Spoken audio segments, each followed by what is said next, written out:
Inilagay na ng Department of Justice sa Immigration Lookout Bulletin Order si dating House Speaker Martin Romualdez at 32 iba pa matapos itong hilingin ng Independent Commission for Infrastructure. Ipinatawag na rin ng komisyon si Romualdez at si Co kaugnay ng investigasyon sa mga proyekto kontra baha. Nakatutok si Joseph Morong. Sina dating House Speaker Martin Romualdez at dating Congressman Saldi Co ang susunod na isasalang ng Independent Commission for Infrastructure o ICI kaugnay sa kanilang investigasyon sa mga manumalyang flood control projects. Ang dalawa ay parehong idinadawit sa kontrobersiya sa ilang testimonya sa mga naunang pagdinig sa Senado at Kamara at inakusahang tumanggap umano ng mali-maletang basura o kickback mula sa proyekto. Nagpadala na ng sabpina ang ICI kay Co pero dahil nasa labas ito ng bansa sa ngayon, idinaan ang sabpina sa House Secretary General. Hinihingi ng ICI kay Co ang mga kontrata, record at report ng mga proyekto ng gobyerno, mga accounting form at mga dokumento tulad ng vouchers at resibo na may kaugnayan sa mga kontratang ito at mga incorporation at mga registration document nung panahong pinamunuan niya ang makapangyarihang House Appropriations Committee. This is with regard to his personal knowledge from the time he joined the Committee on Appropriations of the National Budget Insertions and his involvement in DPWH flood control projects. Imbitasyon naman ang ipinadala kay Romualdez at hindi sabpina. The invitation just for, in a way, a courtesy to an incumbent congressperson. Testify, among others, on the national budget insertions and involvement in DPWH flood control projects from the time he became Speaker of the House. Parehong sa October 14, pinatatawag ang dalawa. Sabi ni Romualdez, natanggap na niya ang kanyang imbitasyon at handa raw siyang humarap sa ICI. Pero pwede bang hindi nila siputin ng ICI? Walang contempt power o kapangyarihan na makapagparusa ang ICI sa mga hindi sisipot sa kanilang mga investigasyon. Pero ayon kay ICI Executive Director Attorney Brian Hosaka, sa Regional Trial Court sila pwedeng humingi ng contempt order. Well, it depends on them, no? But as far as we're concerned, we're inviting them to shed light because this is our mandate. Our mandate is to get as much information as we can. We have to go to follow proper procedure, which is going to the courts and probably file or petition for indirect contempt. Humiling na rin ang ICI sa Department of Justice na ilagay sa Immigration Lookout Bulletin Order o ILBO si Romualdez at mahigit 30 politiko at individual na idinadawit rin sa flood control controversy.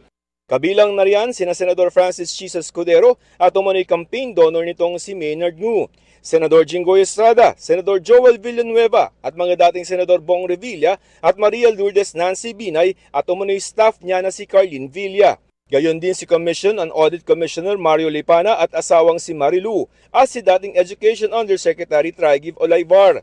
Kasama rin sina Congressman Roman Romulo, James Ang, Patrick Michael Vargas, Arjo Ataide, Nicanor Briones, Marcelino Chodoro, Eliandro Jesus Madrona, Benjamin Agarao, Lodi Tariela, Reynante Argancia, Chodorico Jaresco Jr., Antonieta Yudela, Dean Asistio, Marivic Copilar at mga dating Congressman Marvin Rillo, Florida Robes at Gabriel Bem Noel. Gayon din ang 4 na DPWH District Engineer. Sa pamamagitan ng ILBO, mamomonitor kung lalabas ng bansa ang mga nabanggit pero hindi sila mapipigilang makaalis.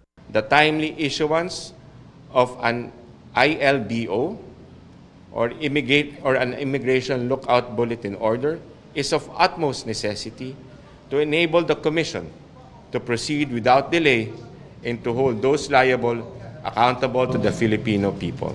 Nauna nang inilagay sa ILBO si Co, pero sabi ni Navotas Representative Toby Chanco, mas mabuti na suspindi na ang passport ni Co para masigurong babalik pa ito sa bansa. Humingi naman ng meeting ang ICI kay Budget Secretary Amena Pangandaman para ipaliwanag ang proseso ng pagbabudget sa komisyon. Nakipagpulong naman si bagong talagang ICI Special Advisor at Investigator at dating Philippine National Police Chief General Rodolfo Azurin sa ICI. Si Azurin ang pumalit kay Baguio City Mayor Benjamin Magalong.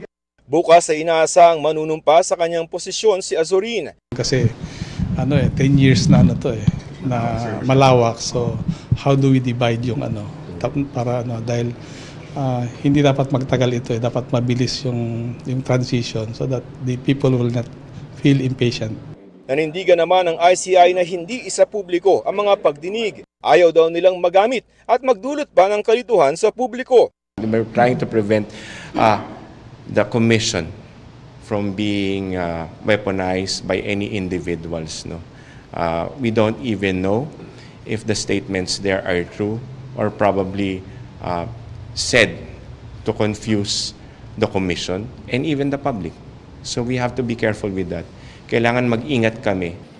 Sa DOJ, nagsumit na ng kanilang karagdagang umano'y tell-all affidavit sina dating DPWH Assistant District Engineers Bryce Hernandez at JP Mendoza laman ang lahat ng kanilang nalalaman sa anomalya. Dumating din si dating Bulacan 1st District Engineer Henry Alcantara sa DOJ.